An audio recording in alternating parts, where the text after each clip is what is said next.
Hi everyone, welcome back. Today we are going to walk through the complete Spring Boot and Microservices roadmap for 2026. If your goal is to become an industry-ready backend or microservices engineer, this roadmap will give you the exact steps, concepts and technologies you must master. Everything you hear now flows in the same structure as the roadmap diagram. We'll begin with the Java fundamentals. Then we'll go deeper into Spring Core. After that, we'll explore Spring Boot, REST API, API security, data access, persistence, microservices, messaging systems, containers, cloud and DevOps. By the end of this session, you will have complete clarity on what to learn and in what order. Let's begin. A strong microservices engineer begins with strong Java fundamentals. You start by learning modern Java, specifically Java 21 or Java 25, because these are LTS versions widely adopted in enterprise environments. You understand object-oriented programming deeply. You learn how classes are structured, how inheritance works, how interfaces behave, and why encapsulation and abstraction matter when you design large systems. You get comfortable working with exceptions, both checked and unchecked, so you can build resilient error handling systems. You dive into collections and understand how lists, sets, maps, and queues work under the hood. Then you explore lambda expressions, streams, and functional programming. These features give you expressive, concise, and high-performance code. Next comes multithreading and concurrency. This is essential for building scalable systems. You learn how threads are scheduled, how executors work, how to avoid race conditions, and how concurrency utilities keep your application stable under load. Modern Java also introduces records, sealed classes, pattern matching, and virtual threads. These features reduce boilerplate, increase safety, and significantly improve performance for microservices. This completes the foundation that prepares you for Spring. Now you move into build tools. Every Spring application relies on either Maven or Gradle. These tools manage dependencies, orchestrate builds, run tests, and package your applications. Understanding how they work is essential because your entire development workflow depends on them. Maven gives you a structured XML-based configuration, while Gradle gives you a faster, more flexible, script-based approach. Most Spring Boot projects still use Maven, but knowing both is a huge advantage. Spring Core is the beating heart of the Spring ecosystem. To build enterprise applications, you must understand dependency injection because Spring manages object creation for you. You learn Spring IOC, which explains how objects are controlled and wired by the Spring container.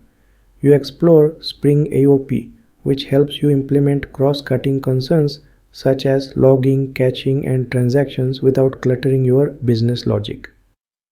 You understand bean scopes, singleton, prototype, request, and session scopes, so you know exactly how your objects behave. Then you explore the two configuration styles, Java-based configuration and annotation-based configuration. Finally, you become familiar with common Spring annotations that shape the behavior of your application. This knowledge makes you ready to move into Spring Boot. Spring Boot is where backend development becomes truly productive. It gives you Spring Boot starters, pre-configured dependency groups that remove the need for manual setup. It gives you auto configuration, which automatically wires components based on what's available in your class path. You'll learn about profiles, so you can run different configurations for development, testing, and production. You explore elegant configuration management with properties and YAML files. You learn about the Spring Boot actuator, which provides health checks, metrics, and monitoring endpoints. And you leverage embedded servers, allowing your application to run as a standalone service with built-in Tomcat or Jetty.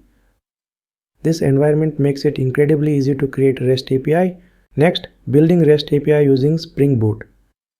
You begin by learning how to structure controllers and endpoints.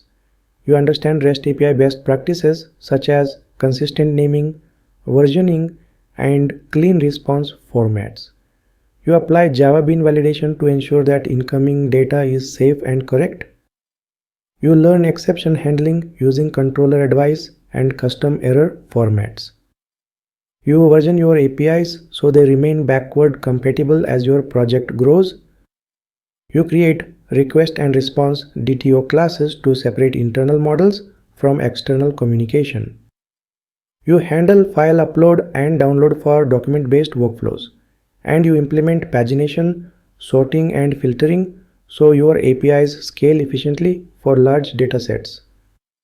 Next, securing REST API. Security is not optional. Spring Security provides a powerful framework for implementing authentication and authorization.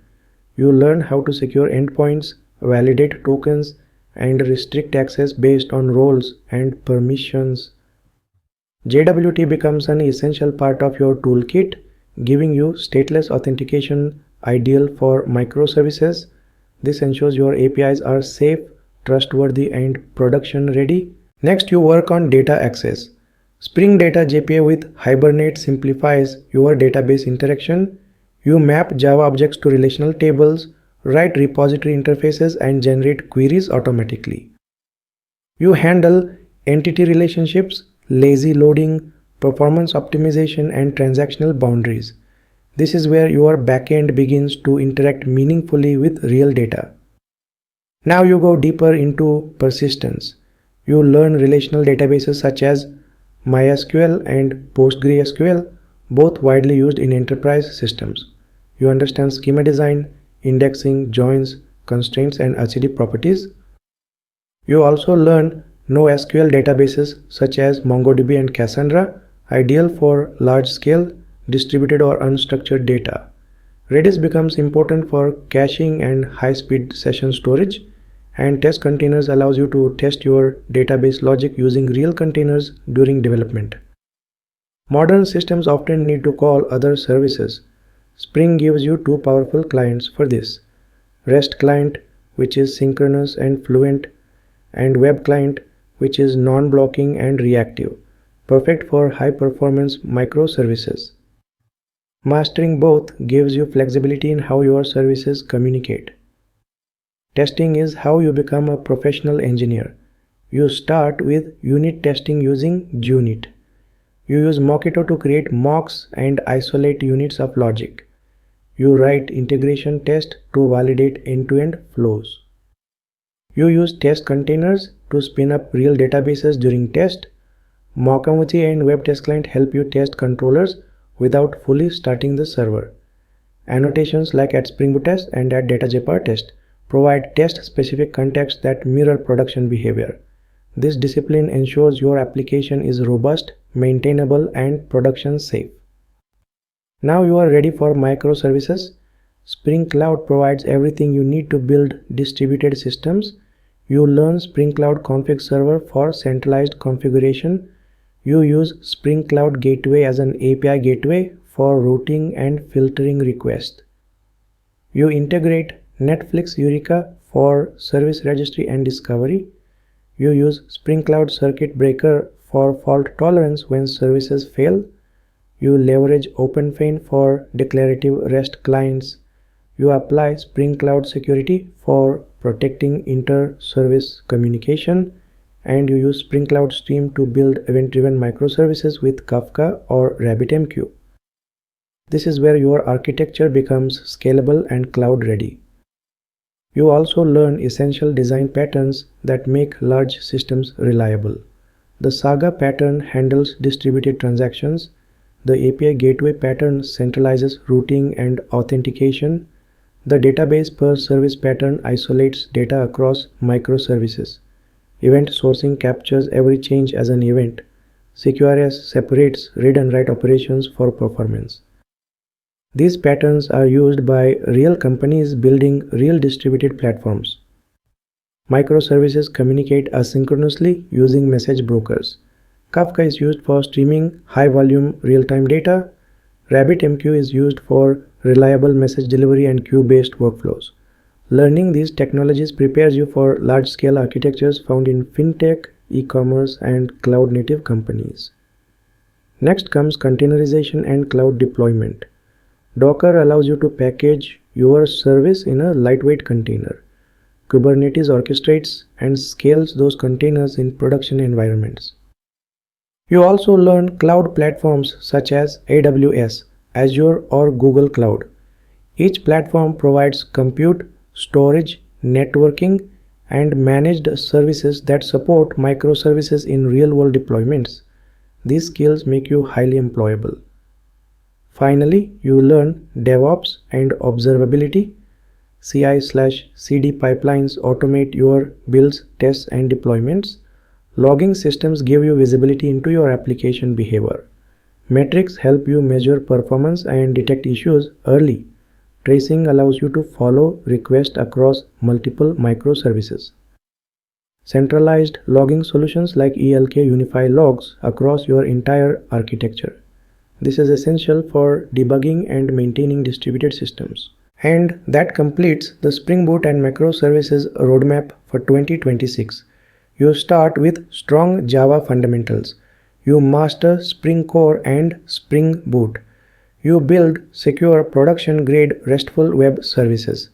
You understand persistence and databases. You become confident with testing. You move into microservices, messaging systems, cloud, containers, and DevOps. Follow this roadmap step by step, and you will become an industry-ready backend or microservices engineer capable of building scalable enterprise-level applications. I have a top-rated Udemy course on Spring Boot microservices. Check out my Udemy course to build microservices using Java, REST API, Spring Boot 3, Spring Cloud, React.js, Kafka, RabbitMQ, Docker, and IntelliJ IDEA. I will provide the course link in the video description and in the comment section as well. Thank you for watching, and I'll see you in the next video.